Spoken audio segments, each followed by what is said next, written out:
Each of us has our own unique background and story of how we became a part of Chiefs Kingdom.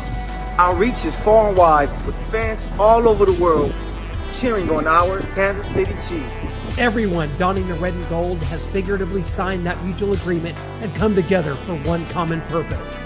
For 76,000 of us at a time, to descend upon Arrowhead, man our stations, let out our loudest battle cry to the tune of 142.2 decibels, and make that stadium rock until our opponents beg for mercy.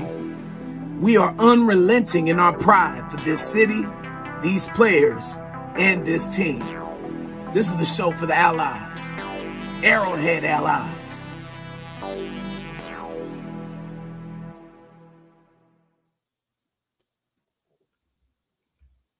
And welcome to Arrowhead Allies. Big special guest here this week, guys. Let's get right to it. I don't want him to feel too outnumbered here. He is amongst friends. Richmond Webb, legendary former left tackle from the Miami Dolphins, is in here with us. Again, you can feel safe. This is a safe place, Richmond. Don't feel outnumbered here. The game's already over anyway, man. There's no more trash to talk. It's all good. How are you, sir? I'm doing good, man. You know, it's been a while since I've been on with you guys, man. Happy to be here. And, you know, we formed a relationship years back. So when Noah hit me up and asked would I come on, I'm happy to because I had a chance to fellowship with you guys. So I'm doing good. I don't have no complaints. How y'all doing? Great. Yeah, it's coming off this game here. Let's get right into it, Richmond, because kind of a different game than a lot of people expected. The Chiefs were a slight favorite going in, but I don't think anybody saw, four combined touchdowns by the two offenses coming in here. The Chiefs wind up winning 21-14. The Dolphins on a fourth down wind up turning the ball over on downs late as a errant snap, and maybe Tua was kind of took his eyes off the ball, led to the ball getting out, and that being kind of the end of the game. So just looking back on the game, the Chiefs getting the win, getting to now 7-2, Dolphins fall to 6-3. Where do you see the Dolphins after this? Because our own Michael Matthew last week did bring up, he's like, hey, the Dolphins schedule, they beat the teams they're supposed to beat, but you know, they had losses to the Eagles, to the Bills, and now the Chiefs. So those are the three best teams on the schedule. Where do you see this Dolphins team, Richmond, kind of coming after this loss in Germany?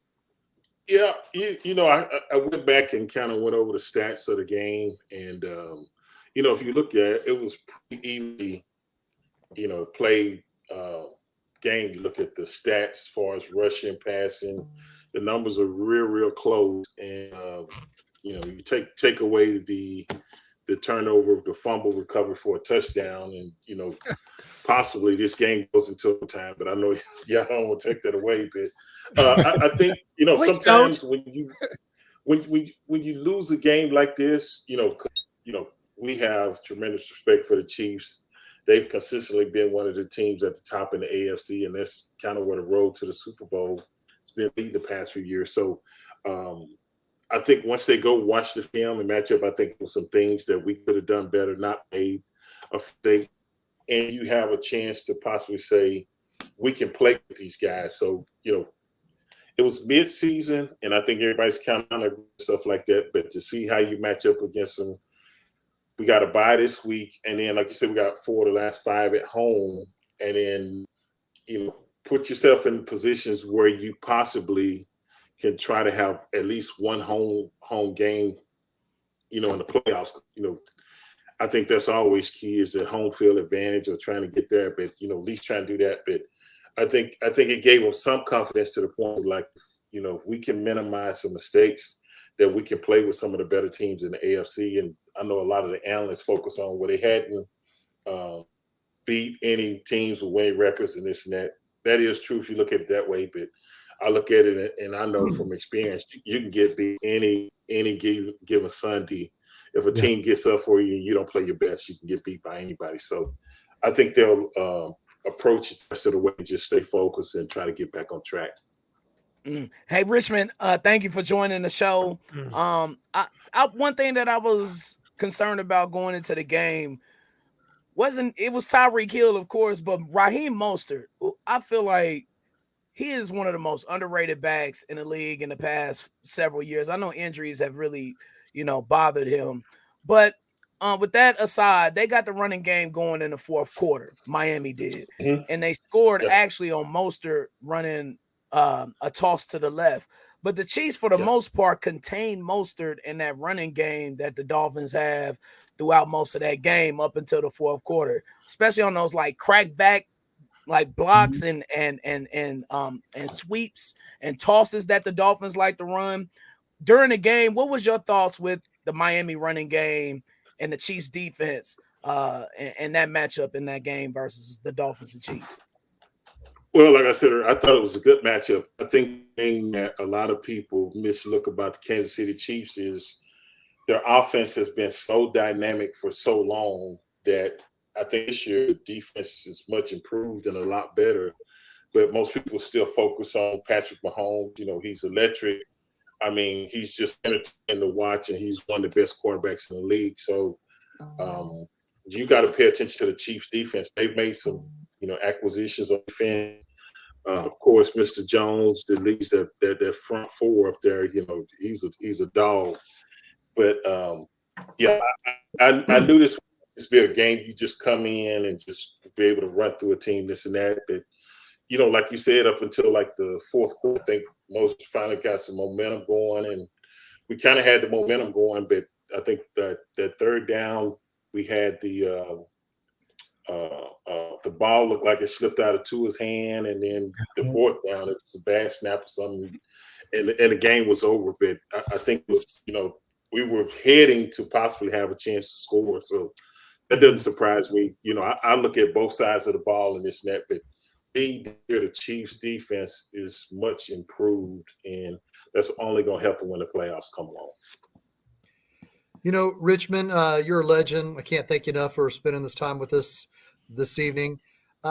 You got to protect Dan Marino. You were his blind side. You protected him for 11 seasons, 11 seasons from 1990 through 2000.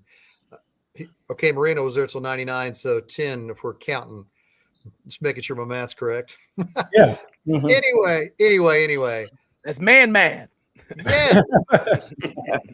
Even though you got to protect Dan Marino and watch him through 10 seasons, looking at Tua from afar and watching him closely, what does he have to do besides stay healthy? What does Tua have to do to grow to become a high caliber NFL quarterback up with the Patrick Mahomes and Josh Allen's and Burrows? What does he have to do, Richmond?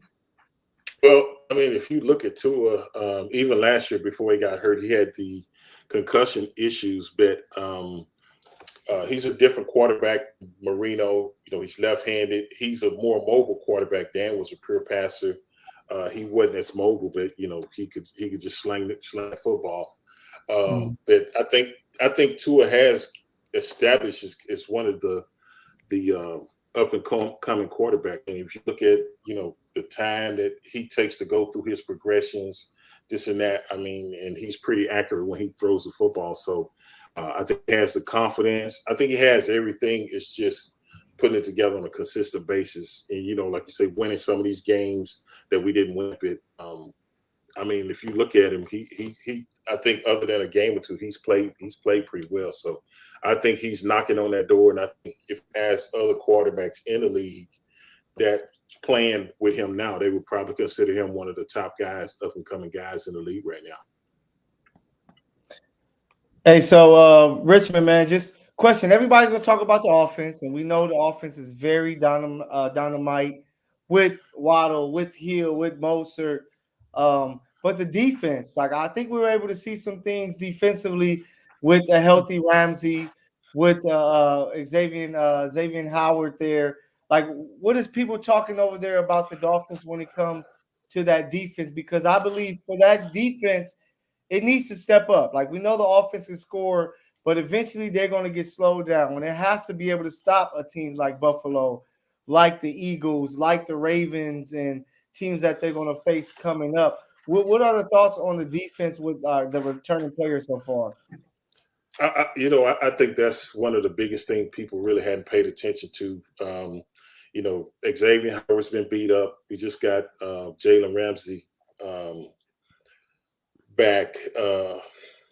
And I think the thing that people look at is even when we lost to the Eagles, we didn't have either one of our starting quarterbacks. And I'm not making excuses, but we all know you don't have guys that typically start. Your backups are not as good. We had guys that normally play over the slot, got to go out and put a guy out wide, this and that. So I think we take that into consideration. Everybody else don't. Like you say, people say, "Oh, you're just making excuses, this and that, blah blah blah." And even like the Eagles, I tell people it's one of the best teams in the NFC, and you got to be able to come out and win some of those games. But I do agree with you. It doesn't matter what the offense is, and you've even seen it with, I think, San Francisco this year. They were really doing good, and then their offense kind of got slowed down, and they've lost a couple of games. But it's never going to just be one side where the offense is going to win all the games. I don't care how prolific or whatever that is. Somebody's going to shut you down at the end of the point, and you got to have that the other side of the ball every now and then step up to kind of bail you out. And so, like I said, we're starting to get some guys back. We had, our cornerback speed up. Offense line, we had, 2 or 3 guys out at one time. So we're starting to come together. We get a bye week this week, and then I think we get H.N., our other running back. He was making a lot of big plays for us. So I think we're kind of getting healthy and coming together at the right time. And long as we kind of maintain and stay healthy and stay focused, I think we'll have a pretty good shot the second half of the season. Yeah, Richmond is an all 90s decade team member.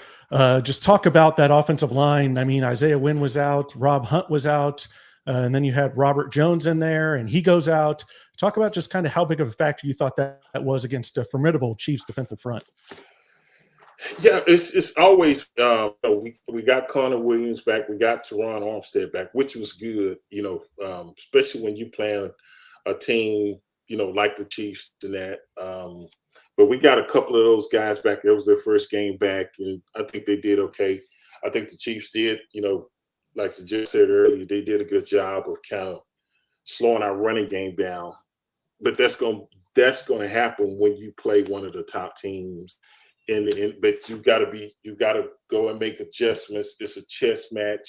You're not just going to blow through everybody. If you go into every game like that, you're not being realistic, especially when you play some of the top teams in your conference or whatever. So, like I said, it's good for me. I think it's good to meet some of those teams early, because if you make the playoffs, it's a highly probability that you're going to have to see those teams again, and then you can say, okay, some of the stuff that we did the first time, maybe we can make some adjustments and try to, execute, not make the mistakes, and do it better. So hopefully, if we keep playing the way we'll get another shot. So, I mean, that's all you can ask for at the end of the day. You want to just put your best effort forward. And I think those guys will be looking forward to it. Richmond, I've got to admit, I'm an unabashed fan of the 90s. That's when I grew up watching the Chiefs. And at that time, the Dolphins were just a huge bugaboo for this franchise, trying to go to win in Miami in 93. Forget the 91 playoff game, and then trying to go with getting beat 30-10 in 93, losing on Monday Night Football 45-28 in 1994, losing in the playoffs in December of 94, and then on Monday Night Football again in 95. What was it about those teams that had such success? I mean, in 1994 on Monday Night Football, you guys scored 45 points against that vaunted Chiefs defense. You were a part of those offensive lines and those great offenses with Dan Marino, and just really players that stand out to me just as a kid watching football, like Bernie Parmalee, O.J. McDuffie, Mark Duper, Mark Clayton, so many memorable Dolphins teams. Just talk about what it was like playing the Chiefs and why you guys were able to always have so much success against us. Well, I guess one of the reasons we played most of them at home. You didn't bring up the one where we had to come to Kansas City after that. Y'all had the Nigerian Nightmare, Barry Work. Y'all had like 2 or 3 huge running backs. And then you had Neil Smith, you had Derek Thomas, which I got to know both of those guys very well, playing in the pro with them. And, that's the last thing you wanted was 58 lining up on the outside with that crowd noise in Arrowhead Stadium. And you got all these tomahawks you looking up in the stands. It was just, I'm glad y'all came to Miami more than we came up there. But, no, just because we won, it didn't mean that we didn't respect the Chiefs. You know, that was all one of those teams that were always in the run for the playoffs. And I can't remember. I think it was early 90s. The Chiefs went like 13-3. Yeah, 95. Yeah. And so Willie Rofe was one of my good friends. He was, I saw Will Shields at the Hall of Fame. I was up there for Zach's induction. So, yeah, just a lot of great players, a lot of good friends from that era. You bring it up, you making me reminisce. So the easy answer is because y'all came to us and we didn't always have to come to y'all. So I knew it. Y'all talk to Paul Tagliabue or whoever set the schedule up. I ain't had nothing to do with that. Yeah, we could never win in Florida. That goes for like the Buccaneers and the Jaguars. We beat the Buccaneers in '93, but that was one of few Florida wins that we got in the '90s and 2000s. So, look, speaking of the '90s, Dolphins had some pretty good uniforms in the '90s. Yes, especially when they broke out with the aqua pants. Oh yeah. Really love those. As Dolphins switched in what, 97? They went to they put the little dark blue hints and they fattened up the Dolphin. The Dolphin didn't look as mean. It looked kind of Disneylandish. But look, one thing that annoys me about Miami Dolphins, Richmond Webb, is these damn uniforms. Y'all could be so much better with these uniforms, man. Okay, like the ones y'all have now, it ain't cutting it, man. Y'all look so much better when you wear the 70s Dolphins. I would say go to the Dan Marino Dolphins, man. Bring the aqua face mask out. Just give me your raw thoughts about these damn uniforms y'all got and why they look so Mickey Mouse-ish. Well, I mean, I didn't have any part in designing the uniforms, but you know, the case that you're making, you know, a lot of old Dolphins, they like the throwbacks. When we wear the throwbacks, it really seemed like the fan base really gets excited, this and that. So I'm sure some people like the new uniforms, but by and large, most people interact with me on Twitter and stuff like that. They always like the old school. They be like, Richmond, get up, do this, that. And I'm like, bro, I ain't got no control over that. You know, you got to talk. Are you jealous? Are you jealous of like the freedom of like the uniforms now? Because y'all used to get fined like $20,000 for having the wrong socks and all this other stuff. But these guys these days, they get to, you know, they have influence over what uniforms they have. They got influence that they want to wear all white or all aqua or whatever. Are you kind of like salty about like Paul Tagliabue didn't loosen the grips up on the uniforms back in the day? I'm not salty, but you know, the same thing happened in the NBA. Oh, they look good right there. You know, yeah, that's old school. That's even before me. That's the 70s Dolphins. That's the undefeated Dolphins swag right there. Yeah. Well, we definitely need to wear them all the time if that's the case. But it's just a different league now. Even in college, man, you know, everybody's got different uniforms. Wear 2 or 3 helmets. I guess, you know, the ain't enough. Everybody got to be, you know, switching up uniforms and stuff. But I'm old school. I'm like you, Brian. I like the old school stuff. I wish you could go back to that. But hey, Richmond, it's a change. So yeah. Go ahead. You went up against Neil Smith and Derek Thomas 5 or 6 times. Go ahead and give us a Neil Smith or Derek Thomas moment. What game? Or if you can't even remember the game, just tell us, what do you remember about going up against Neil Smith and Derek Thomas? You see all this gray hair in my head? Those 2 guys are responsible for a lot of that. But no, just the ultimate competitors. I think the thing with Derek Thomas that I probably went against Derek more than I did Neil because he was on the opposite side. But you know, Derek's had that first step. Always respected their games, but you knew when you played those guys, you know, Neil and Derek, that was Kansas City, and they loved Kansas City. You know, they really bought it. It was different back then where guys kind of switched teams. Now you almost stay with the team, you know, pretty much your whole. I know Neil left maybe contract. I left, you know, contract, couldn't get it worked out, but to spend the majority of your career at a team and then at a franchise like that do it the right way. I think that's important. So really good guys. So we got to talk about Tyreek Hill. Cheetahs to Hill.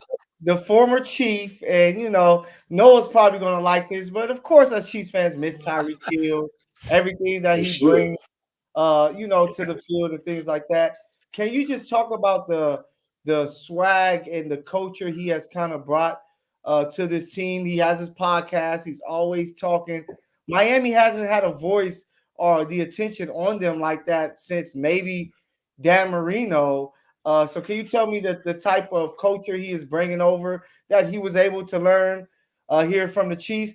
And he said it, that it's the new rivalry. Do you see this being an actual rivalry, Chiefs, Dolphins, Tyreek Hill versus his old squad? I think it'll always be a rivalry for Tyreek. And, when you spent that time at a franchise like that, won Super Bowls, went to war with those guys, I know it's a contract situation. They couldn't get it worked out, but if he could have, I know he would have wanted to stay in Kansas City. It's just like me in Miami. So, but the thing I am appreciative of is, us going out and signing that guy. Haven't met him personally, but, from everything I hear, he's the hardest worker on the team. He don't take plays off in practice. He challenges the other receivers to match his intensity. So he's brought that dog mentality to work. And I know like Jalen Waller is probably our number 2 receiver, but he'll tell him, hey, I want you to be better than me, but I'm gonna just get to you. You gonna work, and you see how I work. You can't do nothing but respect the guy, especially, you don't see that type of attitude. I'm not saying receivers don't work hard, but man, they say this dude here is a man child out there, the way he approaches practice and stuff like that. And he's not afraid to, like you say, he got his podcast. He gonna say, and he backs up what he's, if he go, you got to deal with a monster, no matter who we play. And I think him and what's the linebacker from the Cowboys? Oh, Michael Parsons. They had a little back and forth going. So he just, man, that's Cheetah. He's got the perfect name, but he ain't gonna back down. He don't care if you 5'8" or 2. If you want it, you just got to whoop that dude. And I love his attitude. I love the toughness and intensity, the way he approaches the game, and he expects to win every time he goes out on the field. And I think that has trickled down throughout the team. So he was a great addition. He was great for us to get him. I'm happy we definitely got him. If you ever get tired of him and want to send him back, we'll be more than happy to find a spot on the roster, find some money, cut some players. Juwan Taylor. No, I heard y'all don't want him no more. No, that's the word going on. Some of these people don't want him. James T. Kirk here in the comments doesn't want Tyreek Hill. Brian shaking his head. I don't know if he wants Tyreek Hill. At the right price. You know what they do want him back, and I get it. Sometimes fans take it personal, but it's a business, man. And like I said, if they could have worked the thing out, Tyreek would have wanted to finish his whole career. But sometimes the business get away, and you can't take it personal. And it's just like you've played with those guys, so I know he still got a lot of friends, and he got a lot of respect for guys on Kansas City, but the business side gets of it anyway. And I think sometimes fans don't understand that. But yeah, if trust me, like you said, Noah, if y'all could have him back, y'all would take him back with a heartbeat. This is just, he's that type of player. So I read the comments, but I'd be like, come on, bro, stop that. Yeah. I think maybe Clint and I talk about this. Maybe it's a defense mechanism. Our offense is so pathetic and anemic right now that people are just like, no, we're fine without Tyreek Hill. I don't need him. We don't have him. Everything's fine, right? We're fine here. It's way easier to sleep at night, I think, for those people when I don't get much sleep over here. Right? Richmond. No. I got to throw this up. I don't even have a question prepared. We just got to take this in for a second. This is Richmond in the element with the great uniform. There it is. Wow, Brian, just feast your eyes on that, Brian. Yeah, man. All right. So look at the face mask matching the pants, dog. Like, and it's not the socks aren't matching the pants, so we got some contrast there. And the socks, the striping match match the numbers, man. It's just look, man, it's a beautiful uniform. They have got to bring those back instead of those Arena Football League uniform, not the illustrious AFL that the Chiefs come from. But yeah, man, they got to go back to that, man. Look at that. Look at that. We got a sexy man in a sexy uniform right there. Richmond Webb, 78. Big balls. Yeah, and those pants are slimming. Dude, Richmond, those pants make you look skinny right there. No, y'all got to be talking about Bobby Humphrey, number 44 in the backfield. I know you're talking about. Oh, he's a great player, yeah. Yeah. but you know what? When we played, if your socks, like the stripes had to be a certain level, it was, man, they were so meticulous about the things, and they would fine you and this and that. And then it was normally like the receivers or the DBs would normally get the fines because they can take a uniform and make it look, flawless. The best you get a receiver or you get a defensive back, and they know how to hook it up and this and that. But sometimes they would push limits on that. And then the thing with the NFL back then was we always had a guy on our staff, and the referee would give him a list and say, "This guy needs to put socks. This guy is so and so is too high." Blah blah. And you would go by and warn them before the game, because some guys would take a chance, and then on Mondays, you get the Fed package from the league office. You've been fined for a uniform violation. So I'm pretty sure our very own Ricky Sigler used to work for the league. And do you remember Ricky Sigler, the guard for the Chiefs? He used to do that. He used to work for the league and do some of the uniform. I don't know where I want that job. I don't know how you even get that job. I want to be a uniform violation guy. I don't know either. Yeah. That's my dream job right there. Richmond, I got to ask you about Dan Marino. I mean, so much time has passed since he was in the league, and I mean, people just are with the now. They don't want to go back and look at the old, and they kind of disparage the old quarterbacks. There's a lot of hate going around about John Elway's numbers as compared to today, Troy Aikman's numbers as compared to today. Dan Marino never won a Super Bowl. You see Patrick Mahomes breaking all these records. Whose records is he breaking? Who's in number 2? Who's he surpassing? Dan Marino. And he did it in an era where DBs were mugging receivers all the way down the field. The rules weren't geared towards the offense. So just for our younger viewers out there, throw a little respect and kind of teach them about the greatness that was Dan Marino.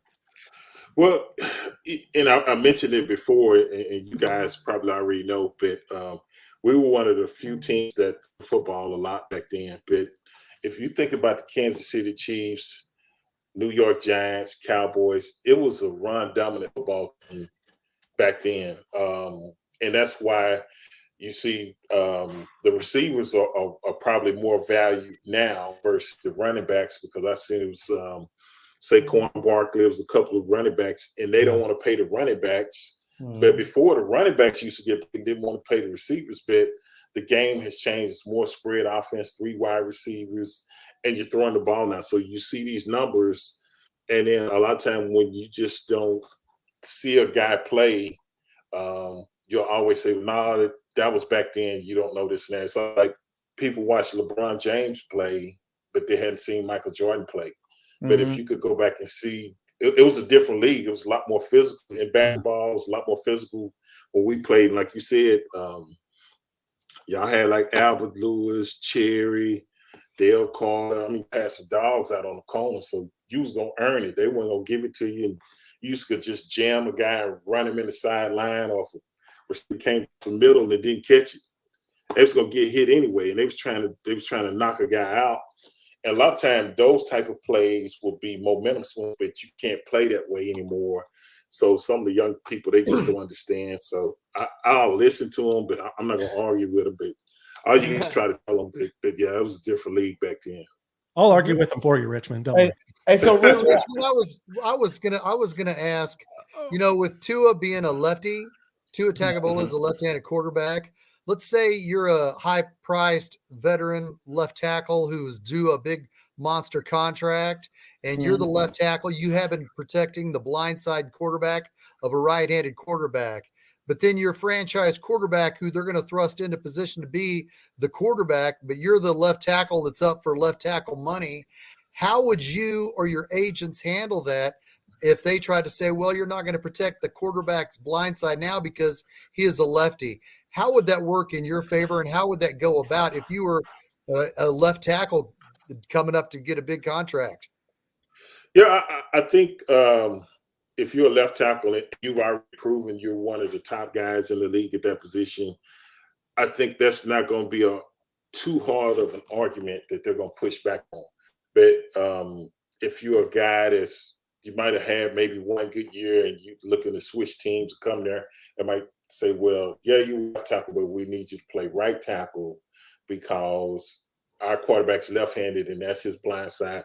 And at that point, you got to say, okay, do I want to switch or do I want to stay there? And I think even if you stay on the left side, you're still going to get your money. So the thing is, I say y'all need to go step your game up on the right because I'm staying on the left. I've been over there too long, and I don't want to try to make that switch. So, yeah. I think we could work it out, especially if you wanted to top it at your position in the game. So, because they're gonna still need you. But yeah, that's how I approach it. Well, so, hey, Richmond, before you get, before we you get out of here, I have a question. The Chiefs have a matchup against the Eagles Monday from now. You being offensive lineman, what's your thoughts on the tush push? And do you think it's a legal play? Would you like to be a lineman that had a chance to be a part of a play like this? Because once I heard the coach say we always look at first down as 1st and 9 because of that play, I'm kind of like, wait a minute, that's a little crazy to hear that. So, what's your thoughts on that play from the Eagles, and do you think it's going to stick around? I think it's going to stick around. I don't think they're doing anything dirty, like diving as or something to hurt a D lineman.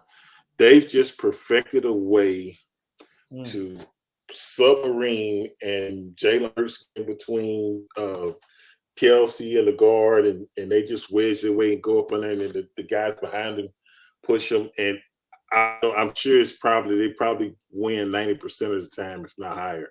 I mean, they did it against us. I just watched them the other night. The Cowboys did the same thing. So the only advice I can say is try to get them to at least 4th and 3, 4th and 4, and they might punt. But if it's 4th and 2 or whatever, no matter where it is on the field, they're gonna get in that formation. And I'm just in awe because I've watched it and I was like, how in the hell do they keep doing this? Because, normally sometimes the defense wins, but they predicted it where they're like, okay, we're going to get the first down and keeps going. So I don't know who came up with it, how they figured it out, but it's a hell of a way. And, it's a copycat league. So eventually you might start seeing other teams do it. That's what I think. Richmond, we can't thank you enough, my friend. Just what a wonderful career it was. You made the Dolphins all-decade team of the 90s. One of my favorite linemen of all time. Just watching you from afar, man. It's just been a pleasure to get to know you. And it's been 5 years since we've seen you. We got to change that around. You got to get up to Kansas City. We'll get some barbecue. If the Dolphins ever come to Kansas City, it's so rare in this world that the Dolphins ever play here. Maybe one of these days. Next year, both they're supposed to when they send them to Germany. Exactly. They could play in January. There you go. I know Tyreek was looking forward to coming home, but yeah, we went to Germany. But hey, thanks for having me on the show, and y'all really treated me kindly. Y'all didn't beat me up too bad. And, Never. In the uniforms. Now we about to beat up Noah. We can do it again. No. All right, Richmond. Thank you so much, my friend. Thank you very much. Yep. Y'all have a good one. Thank you very much. Absolute honor, my friend. Thank you. That was cool. That was Richmond Webb, Good guy. one of the great left tackles of the 90s, guys, and a team that the Chiefs just, man, it was a disaster trying to go out there and play in Miami in 93, 94 twice, including the playoffs, and in 95. And we had to go back and look. Dan Marino only played one game, Shane, in his career in Kansas City at Arrowhead Stadium. Two. 89 and 91? Yes, December of 89 and October of 91. I was at both games. How about that? So Marino never really got in the bite. Right. Like the bite of Arrowhead Exactly. is like 93 to like face a 90, good 97. He got bit pretty hard. He got bit pretty hard in that October game where he lost 42-7. Chris Martin had a 100-yard fumble return for a touchdown, and 78,000 of us were losing our minds with excitement. Freaking booing and hissing and screaming at Dan Marino. He I got love a the good hiss. I want to hiss Cut at it down. somebody. So he I mean, was looking like Brian Cook out there. That's what you're saying. There you go. Yeah. Let's do this real quick with Shane, because none of us were around in '83 for that draft. Yes. So the Chiefs take Todd Blackledge, Yep, Todd. and they pass on Marino, and it'll come back to haunt us for a number of years. What was, like, Chiefs Kingdom wasn't a thing back then, but for Chiefs fans, what was the thought when that happened? We were excited about Todd Blackledge because he won at Penn State. But if you remember, at that time in April of 1983, there was a new head coach that came into town, John Malkovich. He was the Cowboys quarterback coach. So we were going to be a more explosive passing offense. And we still had, for another, don't want Dan Marino for that. We still had Joe Delaney.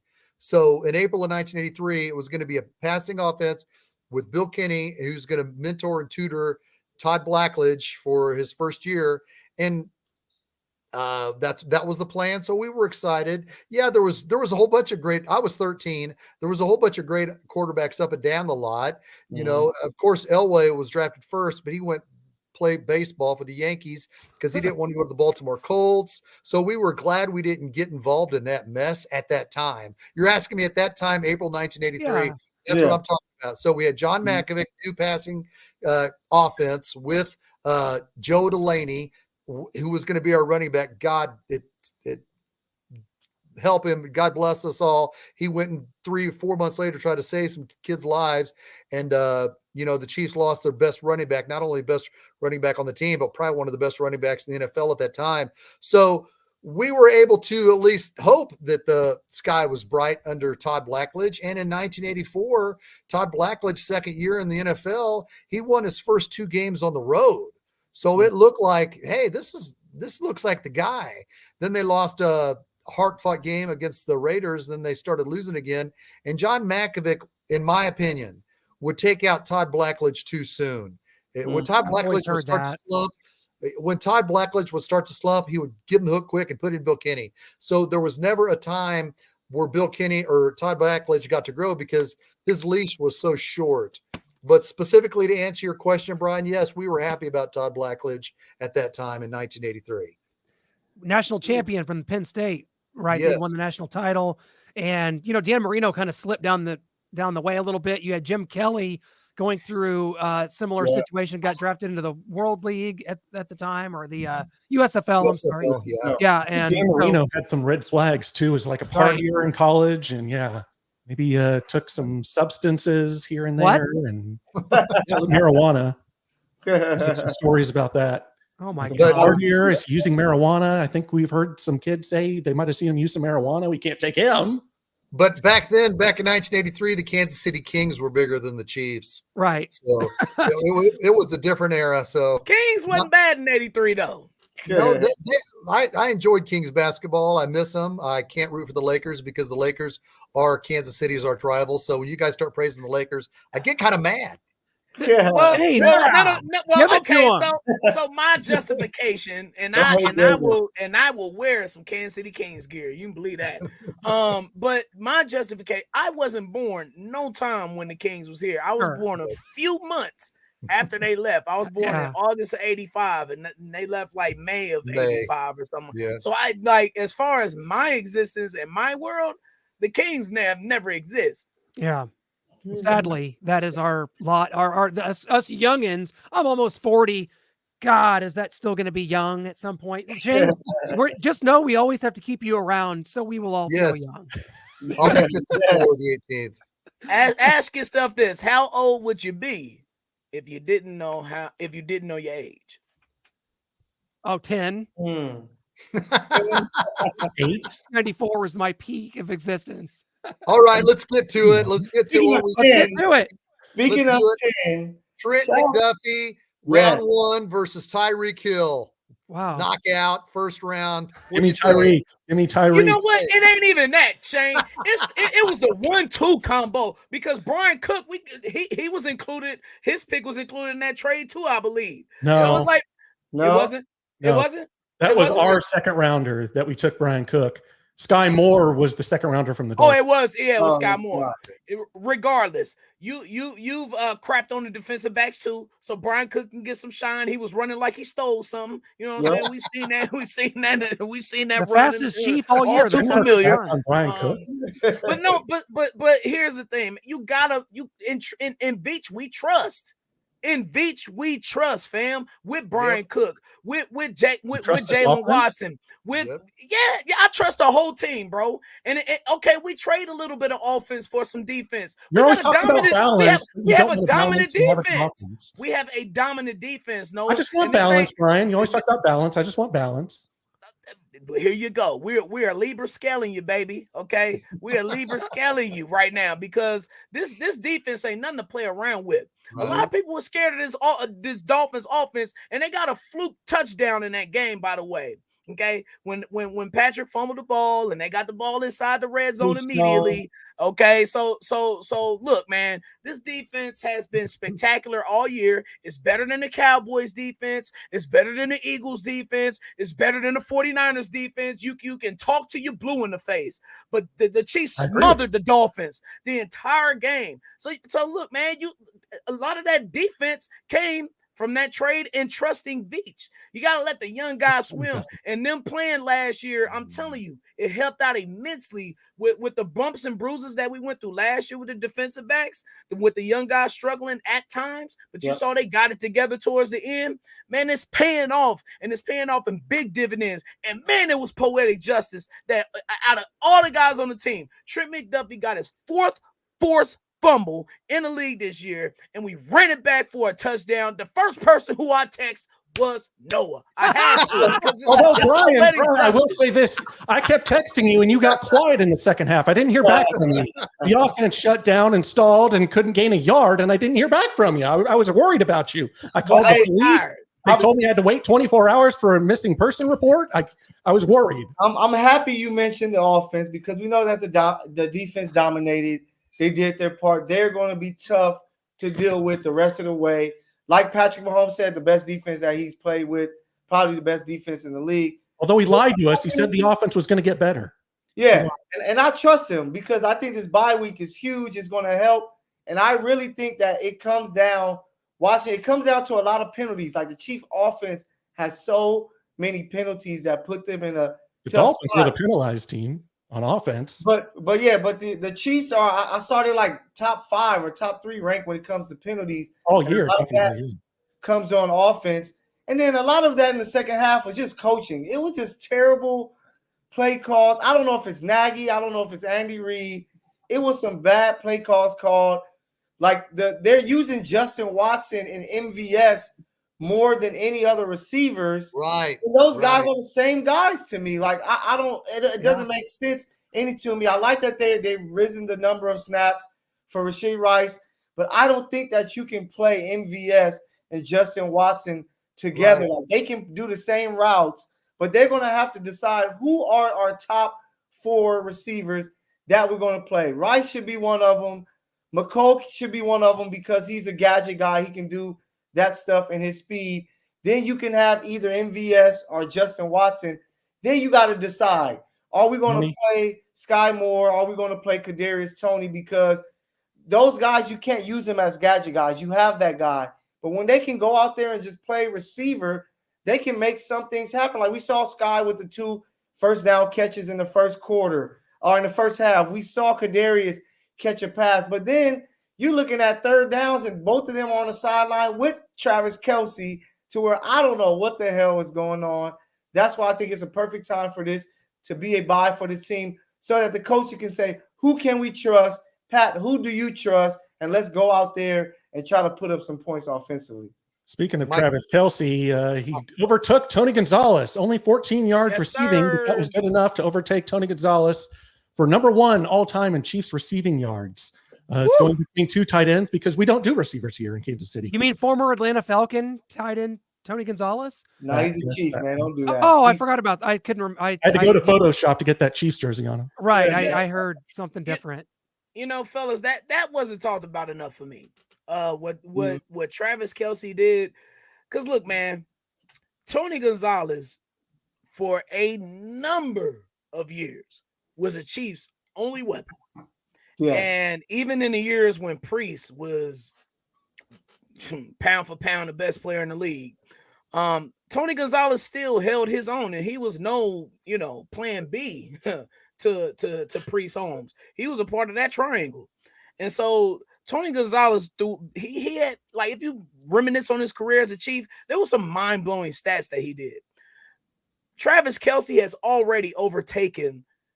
It's mind-blowing in the fact that Travis Kelce has dominated himself to be the best tight end of all time. Like, and I don't feel any type of way saying, like, I truly believe, and it's factual. Like you can tell on tape, not only on tape, but his numbers as well speak to how great he's been, and he's still got plenty left in the tank. So there's no telling what other records he can get.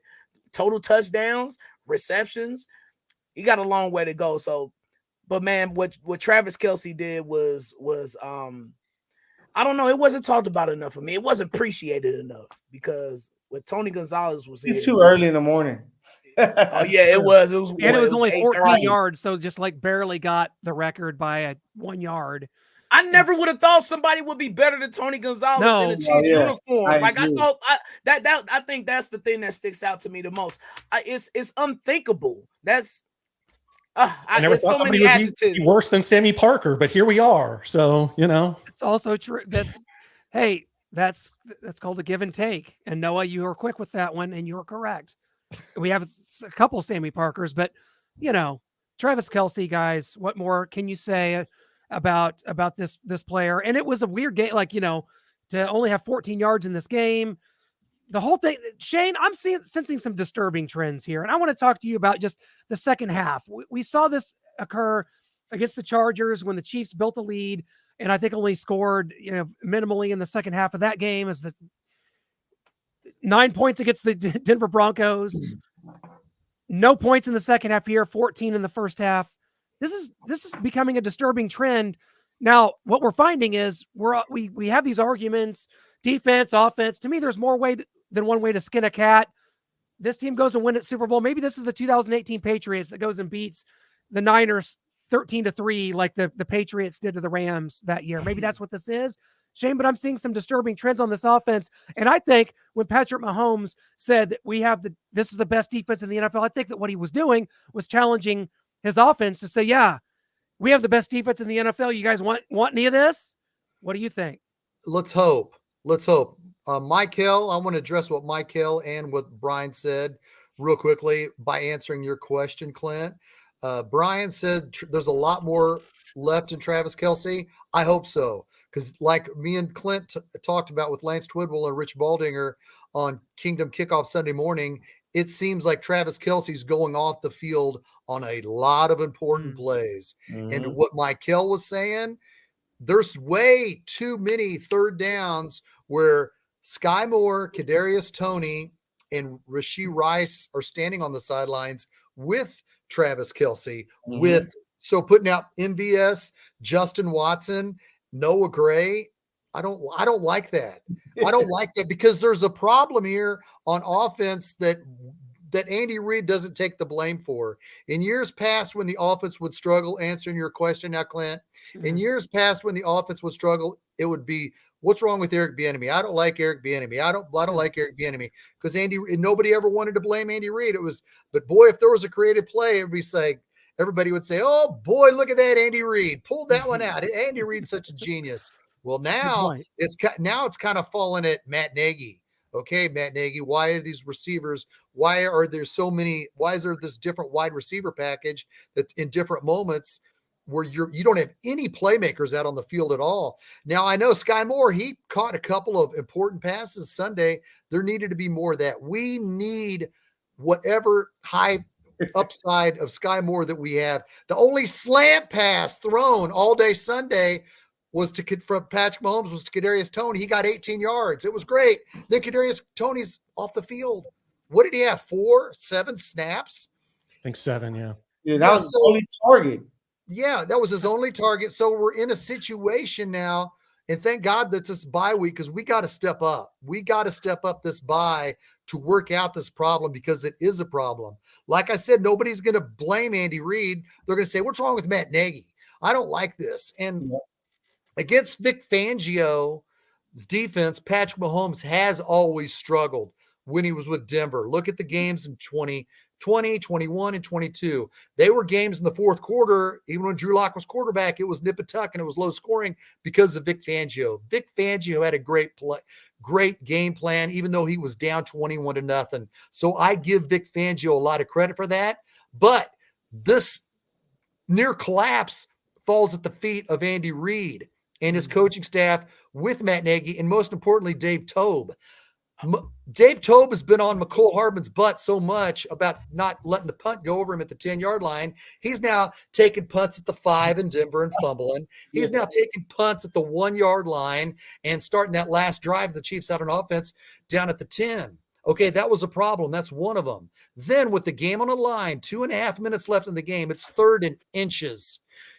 You want to get this first down by running Pacheco and start making them use their timeouts. But instead, the most bonehead call I've seen ever in a situation like that, Patrick Mahomes looks left his whole way. He looks left his whole way. Kelsey's triple coverage. So he tries to hit Noah Gray on a fade out of bounds.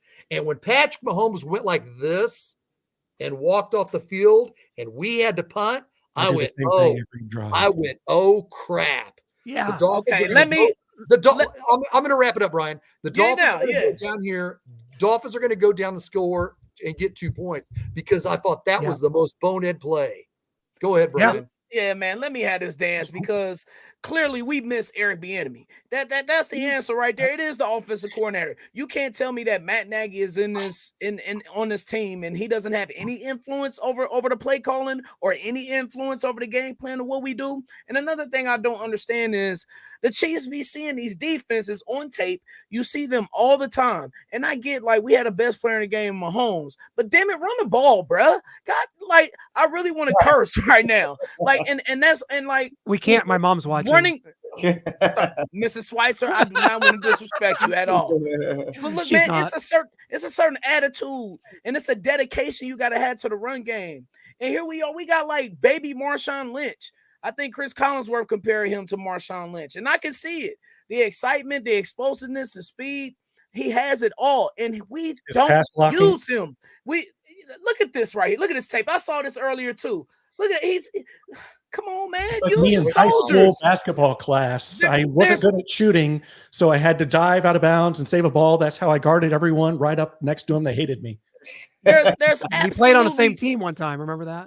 There's absolutely zero commitment to the run game, and it's annoying because it's there. It's annoying because it's there, and the defenses that they play are like it predicates on our passing game, and they're backing up and playing coverage for the most part. So when Andy Reid gets a 1-yard gain, or Pacheco gets stopped for maybe a 2-yard gain on second down or something, he'll just stop running the ball for a while, dog. Mm-hmm. And he's not using him. He's not using McKinnon in the flats. He's not using the screen game. Where is that at? I think those are more concerning to me than, or as concerning as the wide receivers not producing like they should be. Is, man, this offensive scheme and game plan, it is troublesome. That's the troublesome thing that I'm seeing is the game plan. Yeah, and they have to figure it out, man, ASAP, because you don't want to waste this type of defense with an offense that's terrible, because it's too many chefs in the kitchen when it comes to receivers. Just pick your top guys, and then, like you said, you have to get the ball into the running back hand, and then hopefully we can see a little more of Noah Gray as well. It's like you thought that you will see more ways to make the game easier for Patrick, but it's kind of like they're out there just, hey, we got you. You figure it out.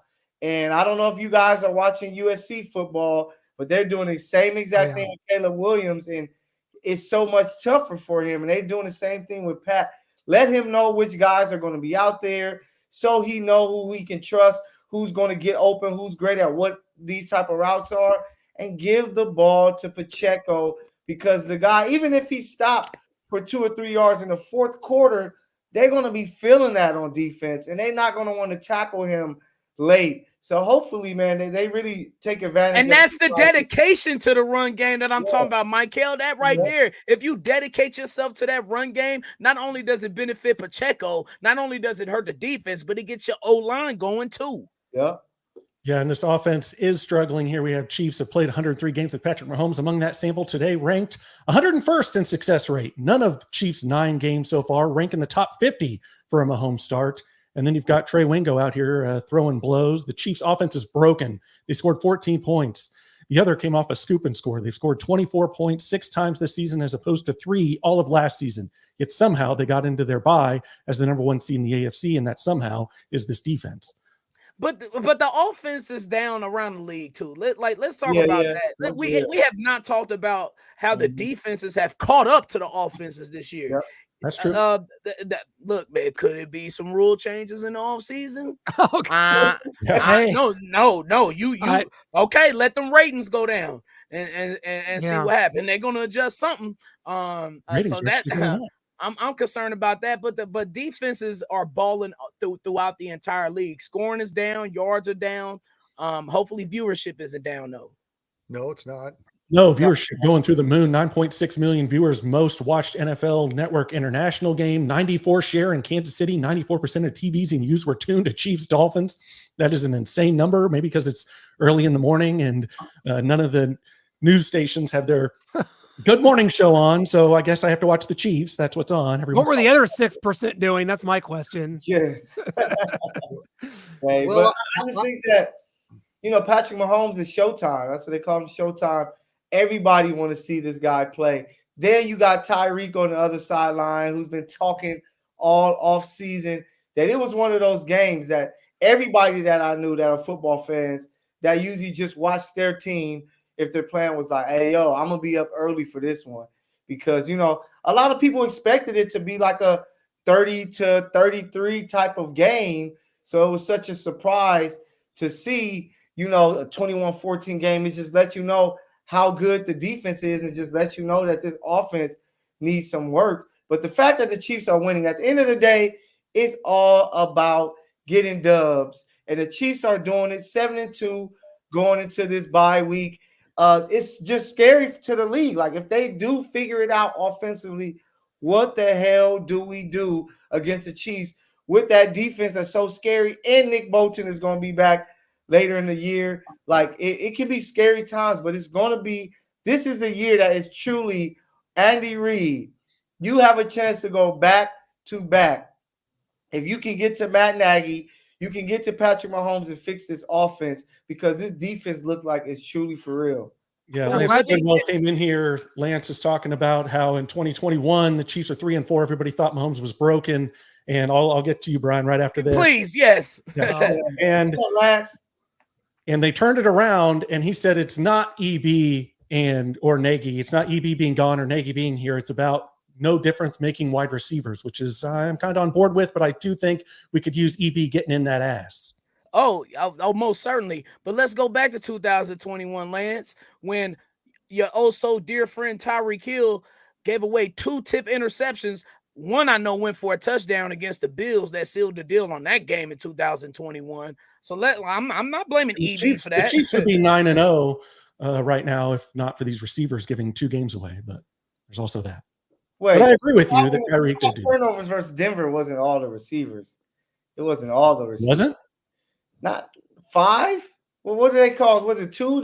More dropped, MVS fumbled, special teams. You had a special team. That's a special team. That's McCole. Receiver. That's McCole. Yeah. Guys, I'm glad Michael talked about being scared and some scary thoughts because there's something that's starting to creep up into me. I like spooky season. Halloween was last week. We wore our costumes.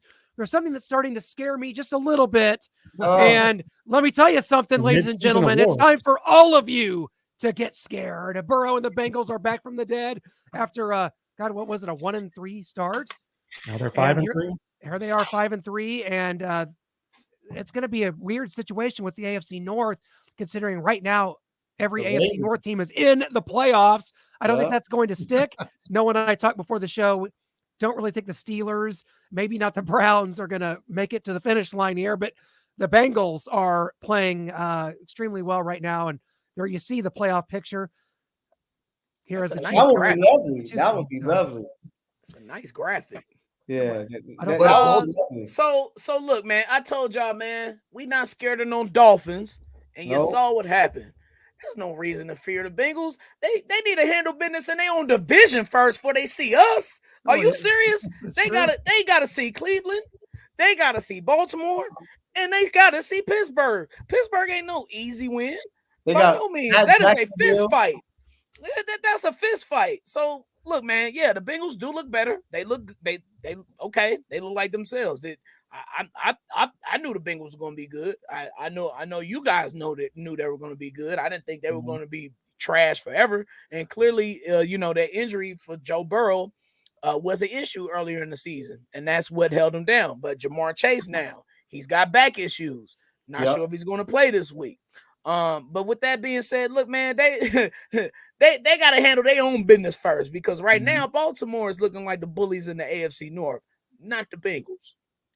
Do we believe in Baltimore? I've always just pushed them to the side and they're not a real team. Lamar Jackson can't make the throw in the critical moments, but I think finally I'm starting to believe in Baltimore, that defense, the run game, Gus Edwards, and I'm seeing Lamar Jackson make the throws I said he couldn't make in past years. I'm seeing him make them. So maybe I am a little nervous about the Ravens finally. They destroyed two good teams. They destroyed Detroit and they destroyed the Seattle Seahawks. Both were, the Lions were in first place in the NFC North when they went in there and got destroyed.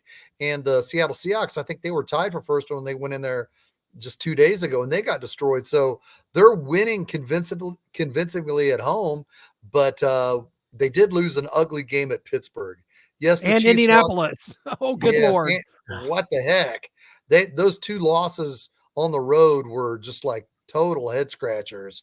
We got one head scratching loss to Denver, and they got two embarrassing head scratching losses on the road to Indy and Pittsburgh. Okay, look, go ahead and read this, what Lance is saying, Noah. Yeah, the 2023 offense will be struggling with the same issues had EB stayed for a sixth season. I love and respect what EB is and was as an offensive coordinator. He should be a head coach, but this is a Jimmy's and Joe's issue, not an X's and O's. I think it's more complicated than that. I do, but I think two things can be right too. I think it could be. It definitely is. The wide receivers, they're definitely an issue, Lance. I agree with you 100% with that. But man, the play calling is iffy, dog. Whenever on these third and shorts, it's 3rd and 1, and we play action pass or whatever, like just run the ball, fam. They had 2 down linemen. Right. On that play. It was the Bengals AFC Championship game all over again. Yeah, I put up these receiving stats. The left is their stats for the entire game. The right is just the second half. And you see, I guess you call it a fall off. Fall off might be too strong because they're pretty similar, but there is a little bit of a dip in the second half there. So that is alarming and disturbing. I was looking at how many targets these guys get. Like, it'd be different if Sky was going out there with 8 targets, 2 catches. Like, he's only getting open to be targeted. Otherwise, Mahomes throws it out of bounds on 3rd down. We have to punt. But some of it, he's looking at Kelsey way too much to where it's like, man, you got to get off that guy. You know that what they're doing, they're doubling. But sometimes we've seen it, on the tape that there's guys open that he's just, some of it he's not finding because, like I said, that trust issue. Maybe he's not believing that they will make the play. But it comes out of coaching, putting them in positions to be successful. We saw Kadarius Toney play last year and be successful. Why aren't you putting them in the same type of positions? Like, it's like this year they're kind of like, hey, we're gonna have you do a little more of this. They were using Sky a little bit too much as a gadget guy, where in college he was never used as a gadget guy. He was a guy, just line up, beat your guy out of the slot, go and make plays. We're gonna get the ball thrown your way. So I think that's what the coaches have to figure out. And just like Chris said, penalties have killed this team. I've seen so many holdings. I've seen so much that, like, it's just been really bad when it comes to the penalties, and that's always going to hurt you. So they just have to figure it out. Coaching has to be much better, and that's what's going to be the difference. But hey, the Bengals, we expect them to be great. I know they started slow. They got some great wins against the Niners, against Buffalo, Buffalo is kind of struggling, but they got to play the Texans, which is no pushover. And I want to give this guy a shout out because Clint Noel, we were at the draft, Brian. That guy that went number 2, man, CJ Stroud is a problem. Man. A LA kid like that can make all the throws. He is poised. He is tough. And that's not going to be an easy game for the Bengals this week. But I just had to give him a shout out because that guy is balling. I felt he should have went number 1 because of his size and things like that. Agreed. But, man, that guy is doing some great things. And looking at the Bengals schedule, like they got to go to the Ravens. They still play the Browns. They got to go to Jacksonville. This Texans game, like they're going to have to keep it up if they want to try to, match the Chiefs and possibly try to get home field advantage. Yeah, and Lance is back here. He says, I agree that Indy is still calling the offense as if he has Tyreek. I would too, because I would be delusional and couldn't handle it. So I still have him out there. I see him out there. Or at least Juju, and they have neither. Veach didn't budge with the wide receiver room. Andy Reid has to call plays that play to the wide receiver strengths. And I think that's what kind of we've all been saying. But we've got to get to our midseason awards that we have here. We have a lot of them. And then we'll get out of here. I made these, Clint. I can't get out of here. I spent all day making these, so I'm sorry. You can make the face. We're going to go with, I made this, and it's kind of thrown it in my face. The old Southwest commercial, want to get away? Tyreek? He wanted to hop aboard a flight right then and there and get away, get out of there. Because I think he tried to get back on the Chiefs team plane. I would have let him on, but Brian closed the door before he could get on. So he's sure did.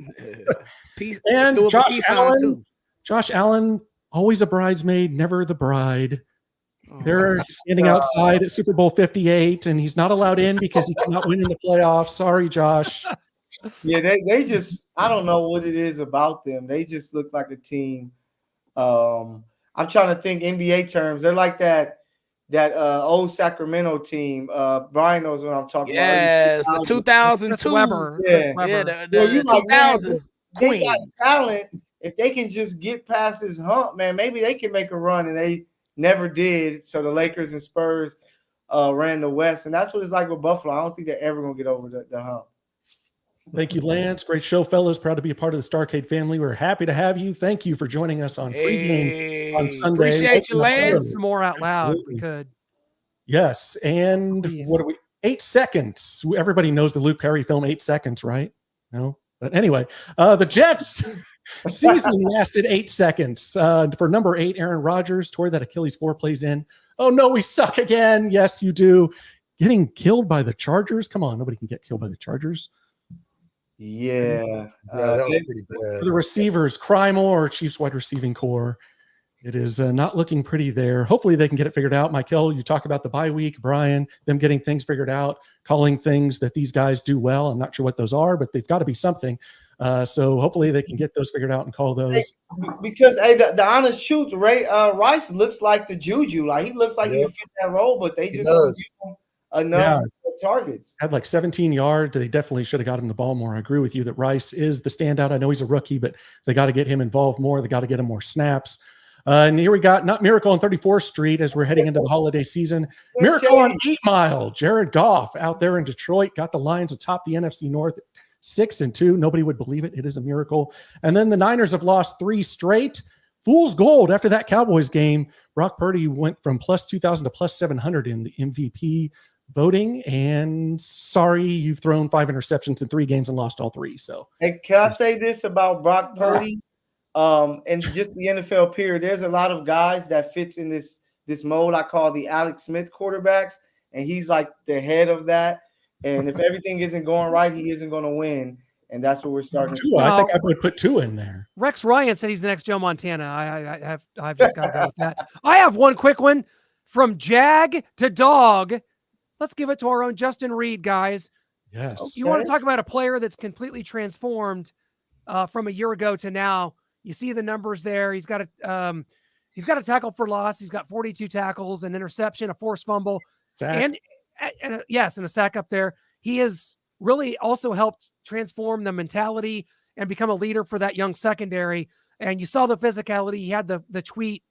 I don't think I have it up here where he had a photo of him blasting I think Jalen Waddle, and it said that everybody has a plan until they get punched in the mouth. And Justin Reed, who was someone that I literally was like, he is just the most like nondescript NFL safety that you could ever sign, has really become a huge positive for this team. So There's my award from Jag the Dog. You guys are going to hate this one. He only had 4 snaps in the game, but could it be potential Breland Speaks here for Felix? Whoa. Nah, man. Oh, Chill. yeah, Chill, baby. bruh. Chill. Too See, y'all early. like, look, man. Look, y'all like to hop on the young guys so early. It's in the middle of his rookie Breland Speaks season. was gone after 1 season. So I get that, but look, this is early in his rookie Just season. having a little fun. Number two, there is so much depth with this defensive line. He got to Yes, sit back agreed. and learn, man. It ain't no Yeah. time for him to eat. You got Treshaun Wharton in there getting sacks. You got Yeah. Mike Dana in there looking like almost an Amenahu, all-pro. Karlaftis, Like, yeah, dog, come on now. Matt Dickerson. We all he's love Matt looked- Dickerson, right? He's looked good when he's been in the games. Yeah, his snap count's gone way down. Of course it should. Like you said, Amenahu's back. The guys are eating up there. The receivers aren't eating, but the defensive line is eating with Chris Jones. Karlaftis is having a great sophomore season, and Mike Dana's really strong this year. So, and then our last award, we've already talked about Burrow and the Bengals back from the dead, but our last one, this one involves our friend B. Shinen here. And that goes for the Raiders and Chargers celebrating after their wins in New York. This is our B. Shinen. That's cute award. Yeah. And that's exactly how you look at these fools celebrating these low quality wins. Look at these bums, especially this bum on the right. He's a very, very talented, good bum, and I mean bum in the most respectful way. I know Max Crosby is a dog. Let's be clear, he's a dog. But look, man, this is bum behavior from bum teams that we're going to continue to dominate, man. The AFC West is ours forever. Hey, I like hey, the tats. I like you and Max have similar tats there. I see. Nah, man, he got Raiders tats, man. Oh yeah, he does. Well, are we back next week? Or are we gonna just come back? We're back. We got to get ready for the Eagles, baby. Okay. Yeah, gotta be ready for Monday Excellent. night, baby. He said if we was gonna take a break, it was gonna be this week. We took no such a break, as you've all seen. And look at Everybody this. came with their backpacks on, so no break for us. Oh boy, did There they! you And thanks go. to Richmond Webb for bringing the backpack and bringing it good for the first half of the show. The back half, some good stellar conversation between the allies and some of our great viewers here. Thanks for I that. And took it on the chin, but I'm all right. I'm still standing. hey, A little that was- wobbly, but I'm standing. Hey, Noah, don't feel bad. I'm eating crow too. I had the Chiefs losing 44-17. we So were going my to bring piece, that up. my piece of crow is probably bigger than yours, but I don't know. You've been pretty hyped on Tyreek, so me I and still Noah. am, and I always Hold will on, be. wasn't I the But only one who said the Chiefs was gonna win? Yeah, You you were, were. yes. Yeah, you were. Nice. Yeah. Fine, a round of applause. Yeah. In Beach we trust. I only I mean, did it because when I it comes to the can't pick the field Chiefs to position. win every game. So that's why I said, maybe. Oh, I'm I'll Lynn give Dawson with it. Did I'm Lynn Dawson. I'm Lynn Dawson on Inside the NFL. I'm picking the Chiefs. I'm picking the 1998 Chiefs, and we went 7-9 that year. And why not? If you do it now, you're only going to be wrong 3 or 4 times a year top. So might as well. might as So well until do it. next week, everybody, this has been Arrowhead Allies. We are looking forward to next week where Brian picks the Chiefs in a massive victory over the Eagles. But let's That's get right. things figured out on the offensive side for this bye week and go Chiefs!